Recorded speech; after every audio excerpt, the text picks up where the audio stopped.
John Boyd probando suerte en New York.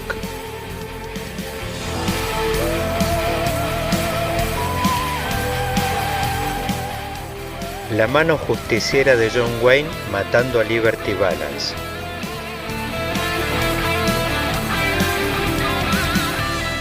Clint Eastwood, Eli Wallace y Lee Van Cleef sacándose los ojos por un baúl de oro.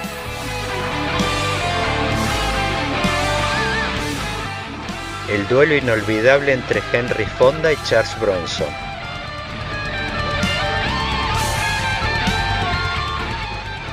O simplemente el pantalón que usa a diario todo el mundo. Vaquero, un podcast de política.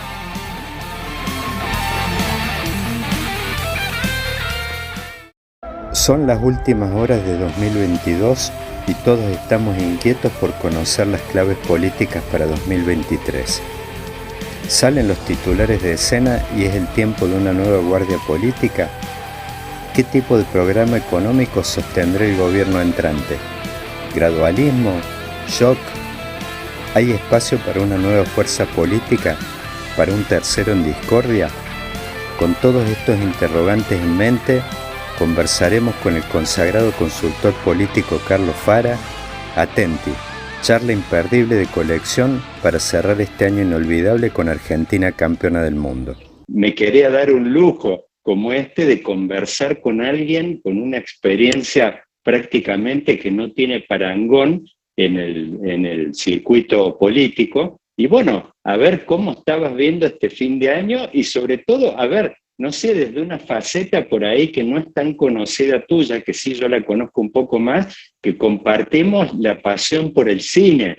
Vos también sos y sos un crítico bastante bravo de cine, películas, te sigo mucho también ahí los comentarios en las redes. No sé si te animarías a titular cómo está cerrando este año político y el que comienza, si tiene algún parangón en el mundo cinematográfico. Pero bueno, Carlos, muy bienvenido y bueno, arranquemos a conversar un poquito, que nos ayude a desentrañar dónde estamos parados y bueno, con todos estos festejos inéditos que terminamos los argentinos tirando la casa por la ventana. Carlos, muy bienvenido. Muchas gracias, Daniel. Para mí también es un placer enorme charlar contigo. Yo te diría, quizá para parafrasear un libro que luego se convirtió en película, que sería algo así como Crónica de una crisis anunciada, ¿no? Porque efectivamente hemos hecho o hemos protagonizado, digamos, como colectivo social una cantidad de cuestiones en los últimos años que, bueno, que obviamente nos iban a llevar a este tipo de situación, ¿no? Primero, desde el punto de vista obviamente económico, que si Argentina, digamos, hace 10 años que prácticamente no crece, digamos que subimos, bajamos y estamos en el mismo lugar, con los indicadores sociales que todos conocemos y con una muy particular situación, te diría, que es que, bueno, el gobierno de Alberto, digamos, es fácil predecir que va a terminar con un balance negativo, y que llevaríamos de esa manera el tercer gobierno al hilo con balance negativo, ¿no? El segundo gobierno de Cristina, el gobierno de Macri y ahora el gobierno de Alberto, y eso está generando todo un pesimismo de largo plazo, que obviamente no cambió el triunfo de la selección argentina, que en todo caso lo que hizo sociológicamente hablando, digamos, es generar, digamos, una alegría popular, pero que va por carriles separados de lo que les espera del país, de lo cual, digamos, no se espera, digamos, nada claramente positivo. Y bueno, digamos, más allá de lo que piense la gente, sabemos que vamos a tener un 2023 con inflación alta, un poco más o un poco menos, pero es alta, con un amesetamiento, digamos, probablemente tengamos nada de crecimiento en un mundo que va a estar recesivo. Tenemos los problemas climáticos, además, digamos, que conocemos y que nos van a complicar. Y tras cartón, bueno, todo lo que implica, digamos, un año político con todas las incertidumbres que genera y con, digamos, una alta probabilidad de que el oficialismo nacional pierda la elección, con lo cual todo eso sabés que son condimentos no positivos para uno, digamos, predecir, digamos, o describir lo que puede suceder en la Argentina los próximos 12 meses, ¿no? Carlos, a ver, hemos tenido, viste que siempre los analistas están haciendo comparaciones entre las diferentes crisis argentinas. Y siempre sale el tema del 89, de la crisis de la hiperinflación, aquella de Alfonsín, bueno, el 2001, el quiebre, los 5 presidentes hasta 2003. Pero bueno, hoy estamos en un escenario de crisis sin dudas, pero es una crisis con condimentos diferentes. No tenés un proceso inflacionario de cuádruple, quíntuple dígito como en aquel momento, tampoco estás en esa situación de hiperdesempleo, recesión profunda del 2001. Esta crisis como que tiene condimentos diferentes, como que coexisten, cohabitan al mismo tiempo esto que algunos llaman bull market. Uno ve algunos indicadores, no sé, ve restaurante, viajes, un montón de cosas, pero conviven a la par de gente viviendo en la calle, en un montón de lugares en Buenos Aires, se ve en el interior una crisis profunda y bueno, una inflación ya casi de triple dígito, castigando sobre todo por ahí a los sectores más bajos. En este caso, ¿qué resolución ves que puede tener qué devenir puede tener esta crisis? Porque en aquel momento vivimos con aquellas dos como interrupciones abruptas, es como una especie, en un momento de freno de mano, de gran apagón, y bueno, el sistema se reseteó de alguna forma. Pero en este caso, estamos ya con un sendero de una década y da la impresión como que este sistema no tiene un gran reseteo. Es como que tiene una crisis como parejita, que se va profundizando en el tiempo, pero es como que no tiene un apagón o una instancia de una crisis, de decir saqueos de supermercados o los muertos en la plaza en 2001. Da la impresión como que estamos en un callejón y hablando de cine de nuevo, como atrapados sin salida, como aquel famoso hit de Jack Nicholson. O sea, es como que estamos en una... ¿Cómo lo ves? ¿Qué devenir puede tener esto, Carlos? Y si podemos pensar en el 2023 como una fecha mágica o si no simplemente que es como que todavía le falte presión a esta olla o le falte todavía un recorrido y quizás tengamos que estar pensando en una salida más hacia 2025, 2026. ¿Cómo lo ves? ¿Cómo lo palpitas? Sí, primero tu descripción es muy correcta, ¿no? Y claramente la comparto respecto de qué lecciones nos dejaron, digamos, las otras crisis grandes, ¿no? Y es así, digamos, esta no es suficientemente profunda como para que una explosión haga que vos resetees y estés obligado a hacer algo totalmente distinto, guste o no guste, pero tampoco, digamos, es tan chica como para llevar a, yo te diría, a mantener el statu quo del modelo económico, ¿no? Entonces, lo que me parece interesante, primero, digamos, me parece interesante el hecho de que sí, creo que en un punto estamos como una especie de fin de ciclo, más allá del gobierno de turno, está como una especie de fin de ciclo, digamos, de cierta, yo te diría, generación política, ¿no? Digamos, está como más complicado, digamos, que algunos personajes se sigan manteniendo, digamos, en el primer nivel, aunque más no sea por una cuestión cronológica, biológica, etc. Eso da una oportunidad para que efectivamente sea un poco un barajar y dar de vuelta. Quizá por primera vez el barajar y dar de vuelta no en crisis terminal, sino en crisis profunda, estructural, que necesita, digamos, hacer una cantidad de revisiones muy importantes, pero que tenga que ser de alguna manera, yo te diría, además de la demanda de la sociedad, la habilidad del liderazgo político para hacer una reingeniería cuando la empresa está mal, pero no se está incendiando, ¿no? Digamos, si se está incendiando, tenés que llamar a los bomberos, apagarla y empezar casi de cero. Acá, digamos, la empresa está, ¿no? Tiene una capacidad instalada, está en quebranto, puede quebrar y mañana, digamos, terminar de fundirse, es verdad, pero no está incendiada. Y eso me parece, digamos, que nos va a llevar a un aprendizaje colectivo, porque, digamos, el gobierno de turno tendrá las responsabilidades del caso, pero después, bueno, hay que ver cómo reaccionan los empresarios, cómo reaccionan los sindicatos, los movimientos sociales, etcétera, etcétera, en un mundo complicado, ¿no? En un mundo con inflación, en un mundo que va a ser recesivo el año que viene, etcétera. De alguna forma, el gobierno de Cristina deja balance negativo, pero no deja una crisis tan grande como para, digamos, que no se, como para no hacer como ciertas correcciones como para ir tirando, más allá de lo que haya intentado hacer el propio Macri.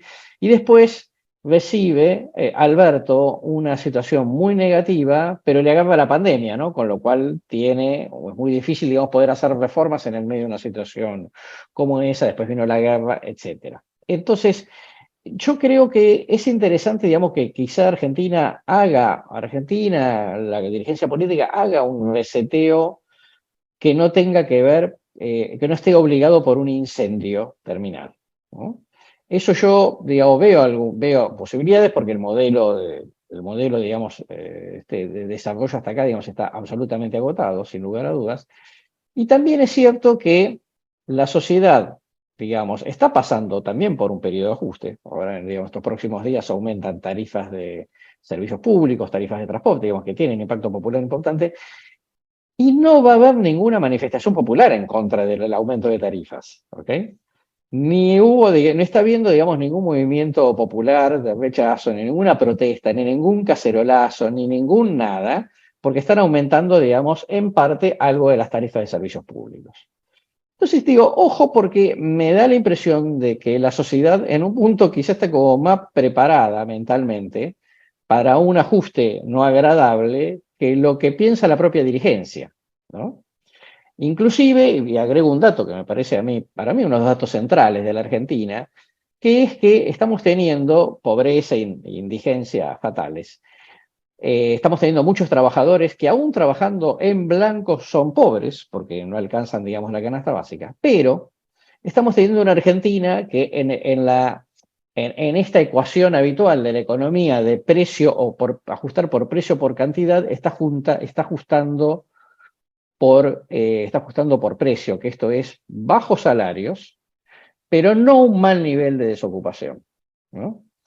Y esto, bueno, vos lo sabés mejor que yo, esto lo decide la sociedad, no lo decide el gobierno de turno, ¿no? Digo, si vos no te dan los números y empezás a despedir gente, o tratás de aguantar, porque los salarios, digamos, que estás pagando son muy baratos, y vas tirando de la cuestión también un poco por el hecho de que no querés tener una conflictividad particular. Entonces, en el medio de todo eso yo veo una oportunidad. Por supuesto, digo, como siempre, la Argentina puede no aprovecharla, pero hay una oportunidad en ese sentido respecto del agotamiento del modelo, aunque más no sea por la presión social de la demanda social, de que así como están las cosas en Argentina, no pueden seguir para adelante, y esto explica, obviamente, en parte, digamos, la aparición del fenómeno Milei, ¿no?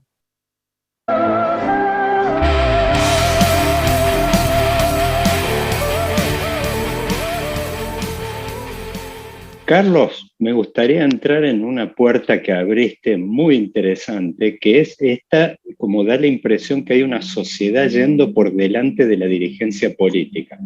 Lo vimos en estos eventos con los festejos del Mundial, como una política que está, digamos, al margen prácticamente, donde la propia selección, la AFA no querían fotos, por lo menos con el primer nivel dirigencial. Sí han ocurrido ahora por ahí en una de esas con los festejos en sus pueblos, y vos tocaste, por ejemplo, el tema en una de esas, si la política respecto a la tarea que hay que hacer no está yendo, en una de esas la cancha está, pero los políticos están como en una clave, no sé si llamarle, como dice un amigo, austeros para el coraje, están como yendo por detrás y demasiado cautos. Tomo la experiencia de Macri con el gradualismo en 2015, por ejemplo. Macri vio como que él decía, y es más, lo ha explicitado en su libro, como que se arrepiente.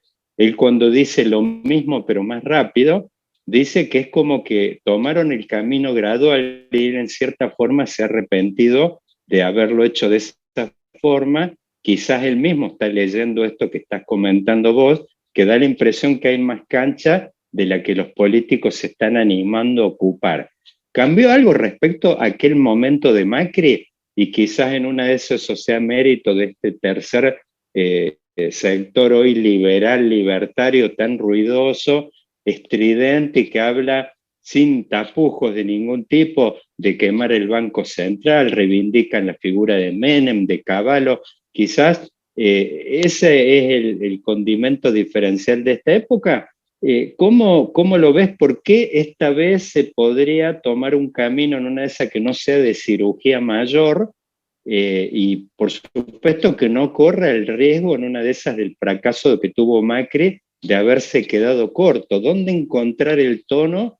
Y ahí un poco levanto tu experiencia de hablar con un montón de dirigentes políticos. ¿Cómo están procesando esto? ¿Ir hasta dónde? ¿Pasarse un poco? ¿Qué cambió hoy respecto a 2015? ¿Hay más cancha o menos? ¿Cómo, o la dirigencia política a la vez con una diferente actitud? ¿Cómo lo estás mirando, Carlos?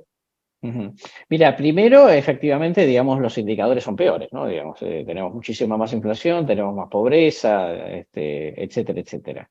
Terminamos en un nuevo acuerdo con el fondo, con todo lo que nos implica, digamos, con todo lo que eso nos obliga como país. Eso, o sea, la situación es peor. Cuando la situación es peor, la posibilidad de que vos estés dispuesto a un cambio, digamos, es más alta. Eso en primer término. En segundo lugar, me parece que efectivamente los actores, por ejemplo, en el caso de Macri, digamos, llegan a esta conclusión, que dice, bueno, la verdad es que yo quería hacer una cosa con más profundidad, y opté por, digamos, un gradualismo. Y eso, más allá de que Macri, digamos, no vuelva a ser presidente, pero sí, digamos, es una lectura que seguramente hace al resto, por lo menos al resto de la oposición, respecto de qué hay que hacer, teniendo en cuenta que vos te enfrentás con una situación que tenés que tomar una serie de decisiones que no van a ser simpáticas en términos de opinión pública, pero que te pueden, digamos, pueden terminar generando, digamos, beneficios de mediano plazo, no de corto, pero sí de mediano plazo. Y me parece que, y eso lo hemos visto vos y yo varias veces en Argentina en los últimos 40 años, las medidas, muchas medidas no son agradables, siempre y cuando, pero son tolerables siempre y cuando la sociedad vea un rumbo, ¿no? El famoso estamos mal pero vamos bien. ¿Mm? Que esto es, bueno, si vamos para algún lugar, bueno, yo hago el sacrificio. Ahora, si no vamos a ninguna parte, lo estoy dispuesto a hacer. ¿Okay?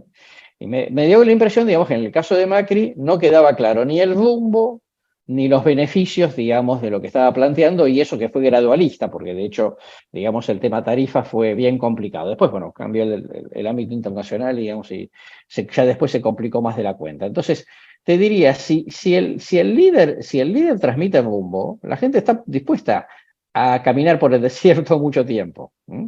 Lo que pasa es que estamos teniendo líderes que no le están explicando a la sociedad cuál es el rumbo. Ese es parte del problema. Es lo que nos dice la gente en los estudios. Sí, sí, que hay que crecer, que hay que exportar más, eso lo sabemos todos, pero la gente dice, pero ¿cómo lo van a hacer? ¿No? Y el único que dice algunas cosas, a veces alocadas, es Milei.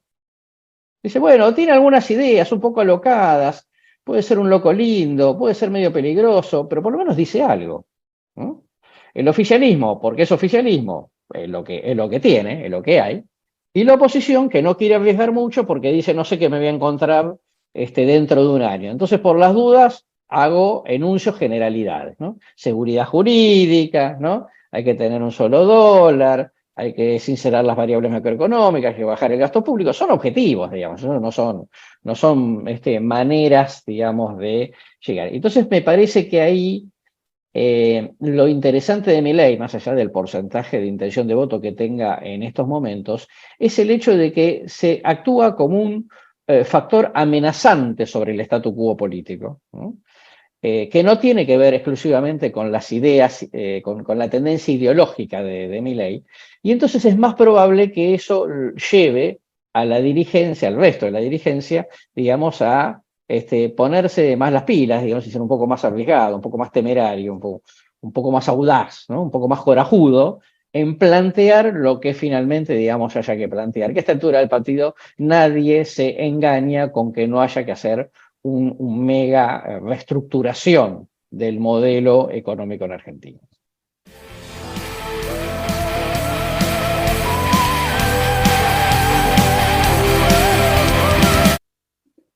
Carlos, ¿vos ves alguna posibilidad de que esta, es como vos, yo te escucho, da la impresión en el campo, digo, haciendo analogías futboleras después de todos estos días que hemos vivido, como que da la impresión que Milei está arrastrando las marcas, diríamos. Claro. Es como que está llevando a la dirigencia política tradicional, al establishment, hacia otro plano.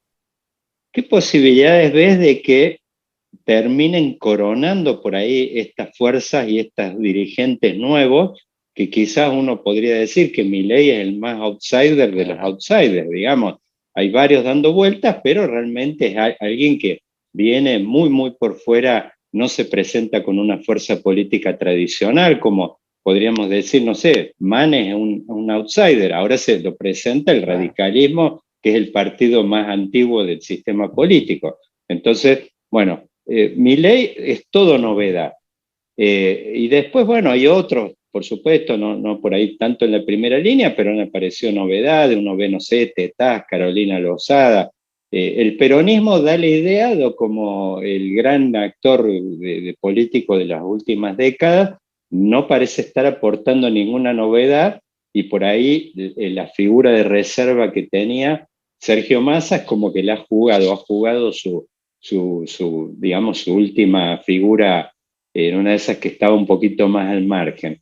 ¿Por dónde ves que puede llegar a venir la novedad a través? ¿Puede ser de que coronen estas nuevas fuerzas, estos nuevos dirigentes? ¿O vos ves en una de esas que esto va a servir, va a ser una especie de soda cáustica? Es como que va a destapar Milei el sistema político tradicional y va a permitir de que emerja, como ocurrió en 2001, un gobernador de los márgenes como Kirchner en una de esas, alguna figura del peronismo. ¿Por dónde ves que puede aparecer la novedad? ¿Por dónde te imaginas, Carlos? Mira, viste que estas fuerzas, como la de Milei ahora, actúan con una determinada lógica, por lo menos en el corto plazo, que es lo que se llama, digamos, en la literatura los flash parties, ¿no? Que significa los partidos relámpago. Aparecen cuando se da una determinada coyuntura, un determinado contexto, por un tema especial, y después, bueno, perduran o no en el tiempo, dependiendo un poco del nivel de construcción política que tengan y de cómo cambie el contexto, ¿no?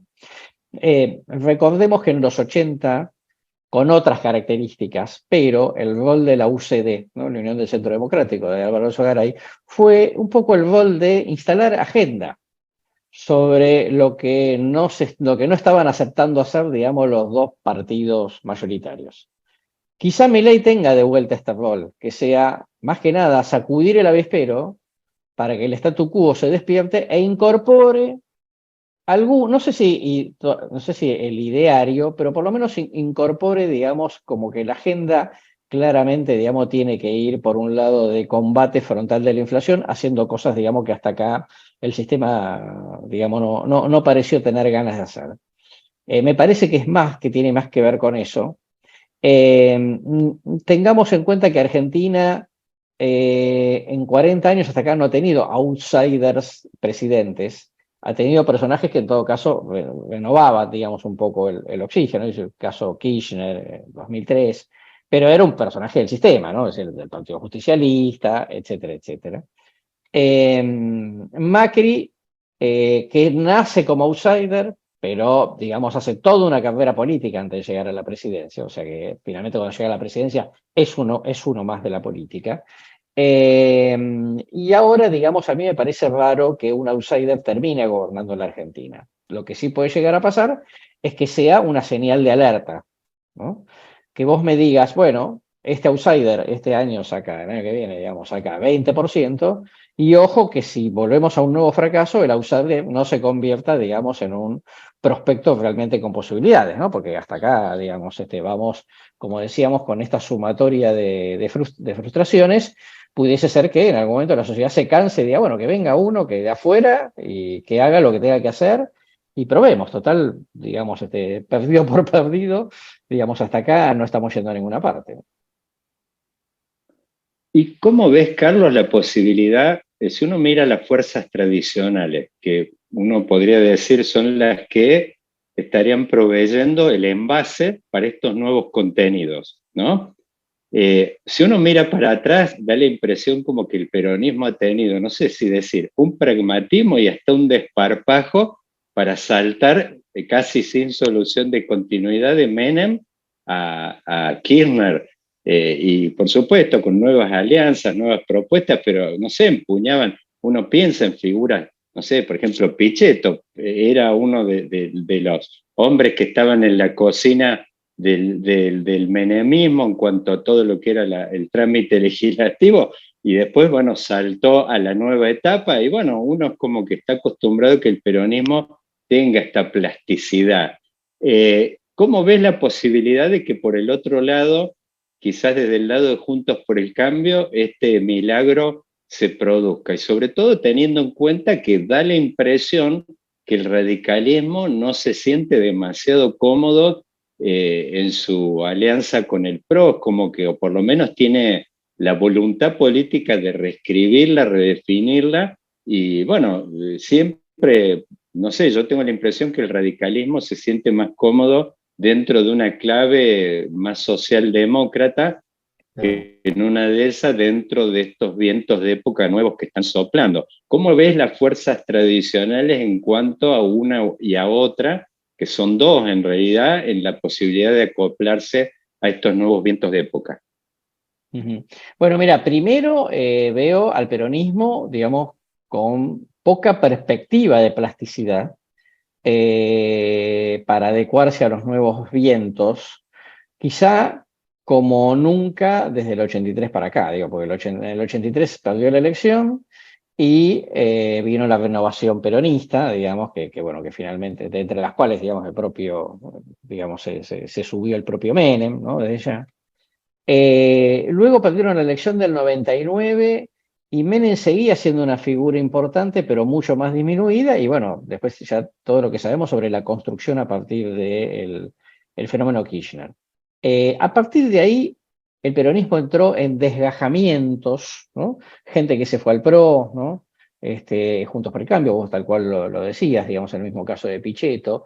Gente que se convivió por ahí, digamos, que se fue a cosas más chicas, gente que no se fue, pero digamos, formalmente no está encolumnado, digamos, con el PJ Nacional, el caso Schiaretti y algunos personajes más, pero no le veo, digamos, como colectivo la plasticidad para salir de la etapa kirchnerista, por lo menos por ahora, digamos, ¿no? Con lo cual eso, digamos, ¿por qué? Bueno, porque no estamos teniendo un Menem, no estamos teniendo un Kirchner, ¿no?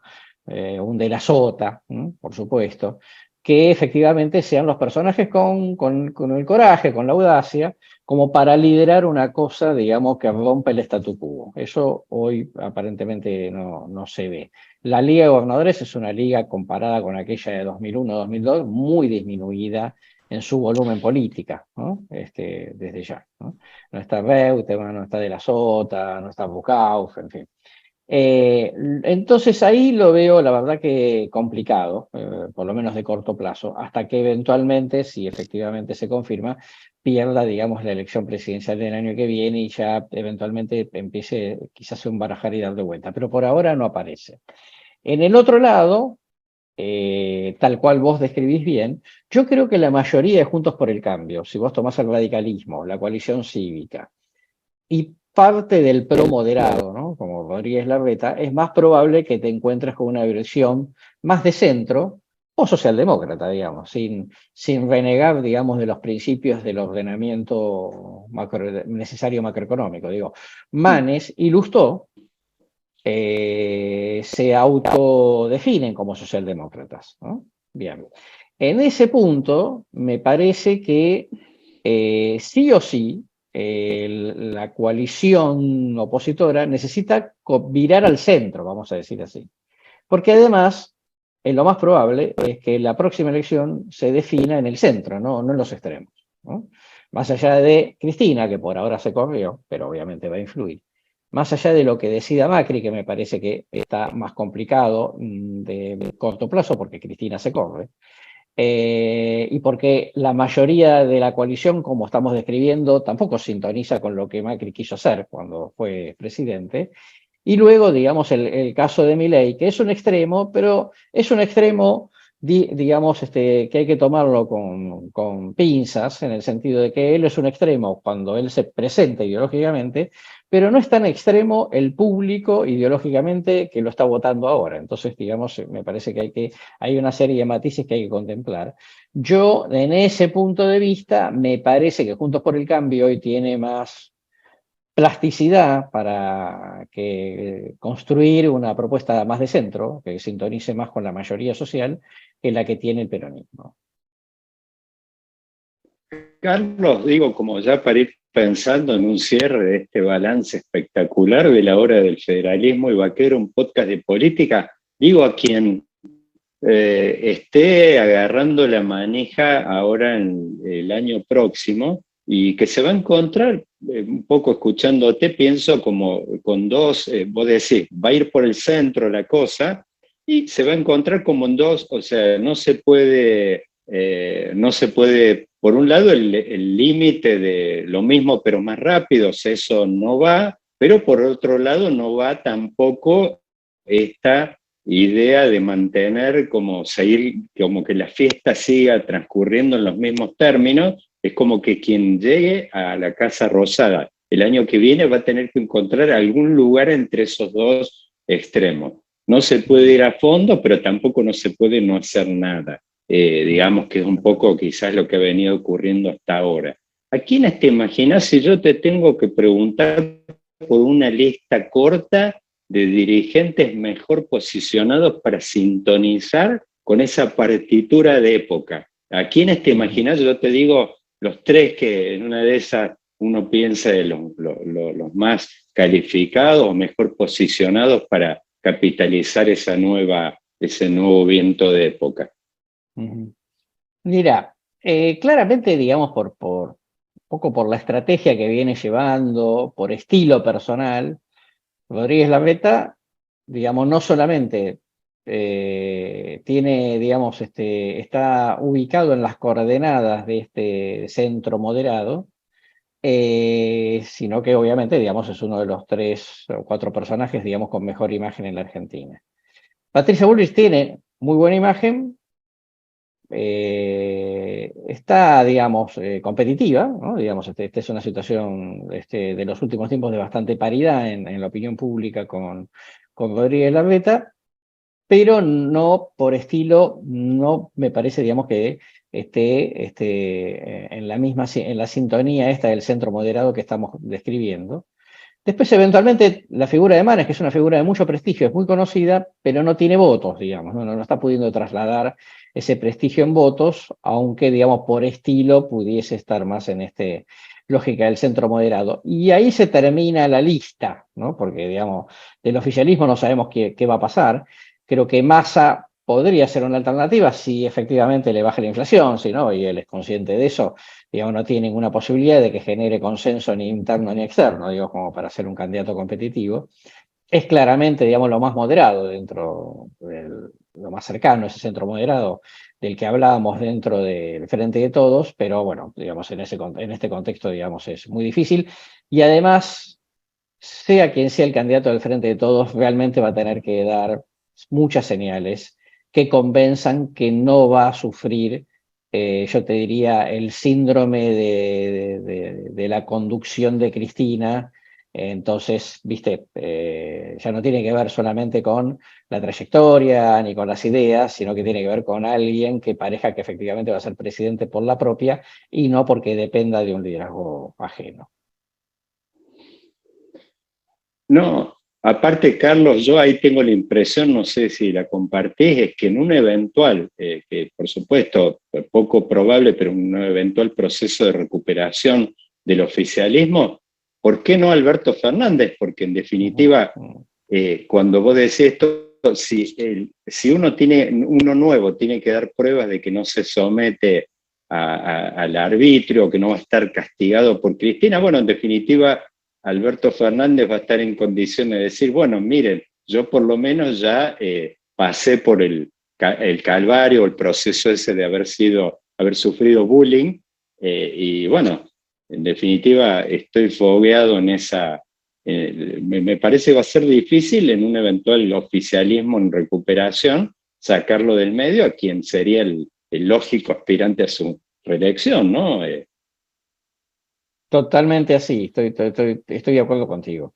Estoy de acuerdo contigo. El problema, digamos, es vamos a decir así, la experiencia, digamos, que deja Alberto, digamos, es muy difícil de que la sociedad, digamos, lo vuelva a premiar, ¿no? Por él, más allá, digamos, más allá de Cristina, ¿no? Digamos, la gente lo castiga, digamos, lo critica a él mismo sin dispensarlo por ninguna razón, ni por la pandemia, ni por la guerra, ni por Cristina. Digamos, como que si vos aceptaste ser presidente de la nación, bueno, eso es tu responsabilidad, ponerte los pantalones largos y conducir, ¿no? Y esto, bueno, obviamente no ha sucedido en la percepción popular sobre Alberto, ¿no?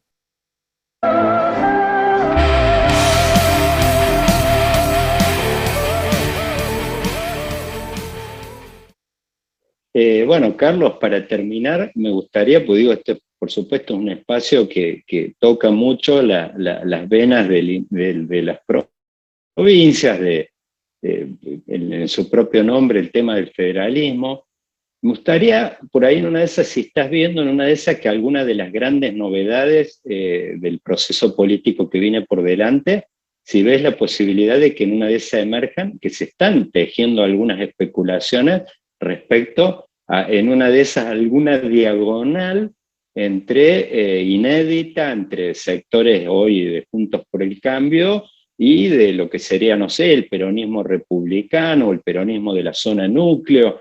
¿Ves alguna, o simplemente por el lado en una de esas de las provincias, en una de esas más del interior profundo, ves alguna posibilidad de que haya alguna novedad por parte de un interior que hace tiempo no toca la puerta en una de esas de la política de la zona metropolitana?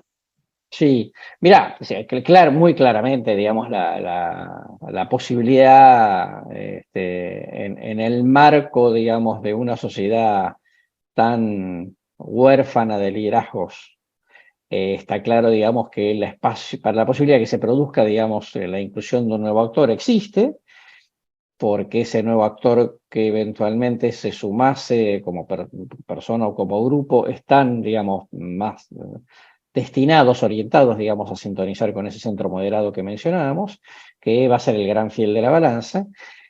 Claramente, yo diría que la gran figura que pudiese eventualmente encabezar eso es la figura de Juan Schiaretti, el gobernador de Córdoba, por personalidad, por estilo, por experiencia política, porque, bueno, efectivamente, digamos, tiene, digamos, todo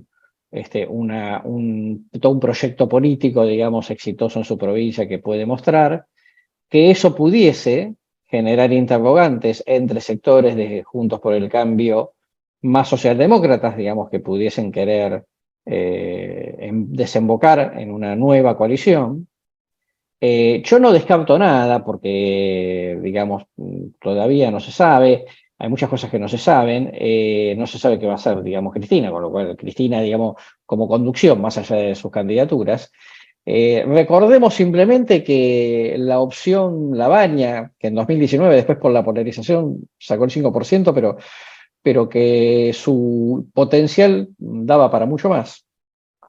Empezó con aquella famosa foto de Lavagna con Pichetto, la famosa foto de las sandalias con medias en pleno verano, que en enero empezó a hacer algún ruido en la política, que en febrero no parecía que pasaba nada y que en marzo, digamos, había empezado a tomar volumen. Después, bueno, después vino, digamos, la gran jugada de Cristina de Alberto, con lo cual eso también se fue diluyendo. Pero ojo, porque efectivamente hay sectores sindicales, gobernadores, sectores políticos sueltos, digamos, del peronismo, que les gustaría visualizar la posibilidad de hablar y articular, digamos, distintas vertientes que pudiesen finalmente, digamos, ser un actor importante, y entonces ahí sí estaríamos en un escenario claramente distinto al que tenemos ahora. Ahí pensás, digo, para agregarle un plus, un bonus a esta charla, está la cancha y faltan los dirigentes, y ahí pensando un poco en esta dirigencia tan austera para el coraje, o quizás sobran los dirigentes y lo que en una vez esté faltando la cancha.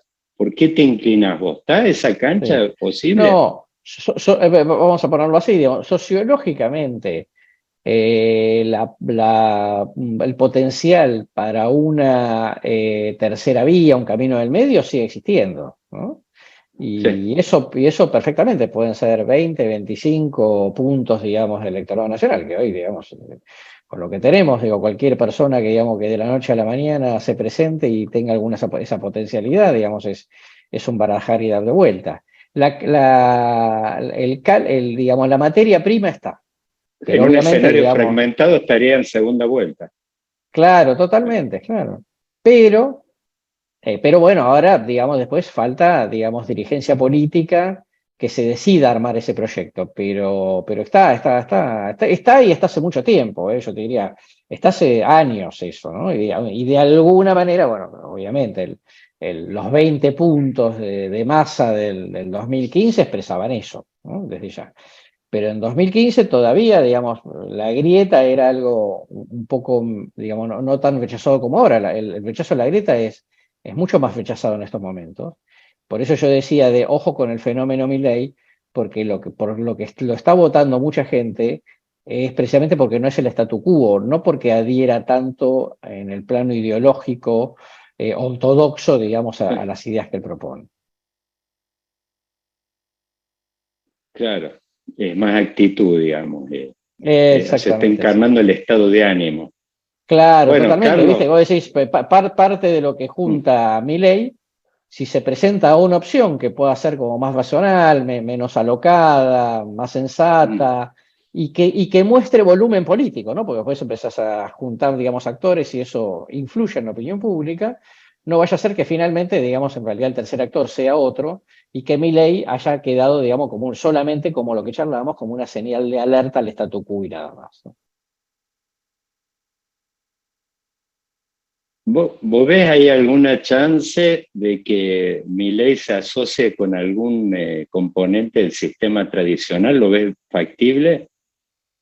Mira, factible es, pero creo que me da como toda la impresión de que no sería una buena noticia para él, ¿no? Digamos, me parece que precisamente su atractivo es precisamente porque no forma parte del statu quo.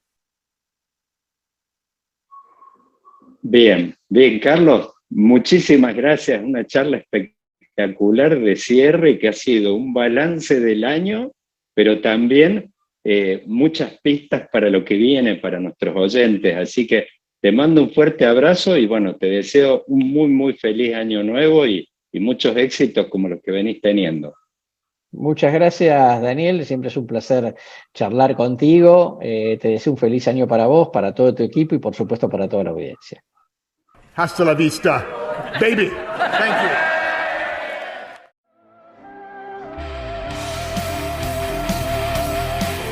John Boyd probando suerte en New York.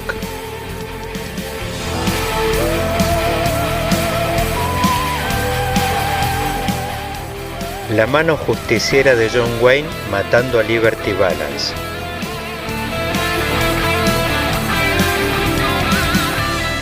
Clint Eastwood, Eli Wallace y Lee Van Cleef sacándose los ojos por un baúl de oro.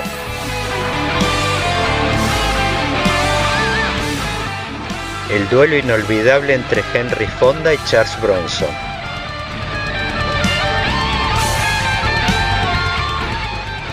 O simplemente el pantalón que usa a diario todo el mundo.